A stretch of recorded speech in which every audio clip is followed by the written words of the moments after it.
रत्नागिरीमध्ये महिला उलटून गेला तरी मासेमारीला सूर मिळेना। समुद्रामध्ये वादळी परिस्थिती, वेगवान वाऱ्यामुळे मच्छीमारीला ब्रेक, मच्छीमारांचं लाखो रुपयांचं नुकसान। पुण्यामध्ये 3 दिवसात 24 लाखांचा दंड वसूल। वाहतूक शाखेनं 7 ते 10 सप्टेंबरच्या दरम्यान केलेल्या कारवाईत दंड वसूल। पुण्यामध्ये अनंत चतुर्दशीला पावसाची विश्रांती, पुढील 3 दिवस पुण्यामध्ये पावसाचा ब्रेक असणार। मायक्रोसॉफ्टची इंजवडीमध्ये 520 कोटींची गुंतवणूक। मायक्रोसॉफ्टच्या गुंतवणुकीमुळे रोजगार निर्मितीला चालना मिळणार। अंधेरीतील गोखले पूल 4 दिवस रात्री वाहतुकीसाठी बंद राहणार। 15 सप्टेंबरपर्यंत गोखले पूल वाहतुकीसाठी बंद। अनंत चतुर्दशीच्या रात्री 8 जादा लोकल फेऱ्या। पश्चिम रेल्वेचा जादा 8 लोकल फेऱ्या चालवण्याचा निर्णय।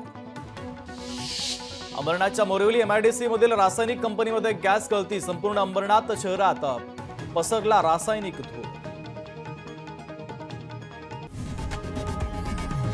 लोकशाही मराठी ऐका, पहा, जागरूक रहा।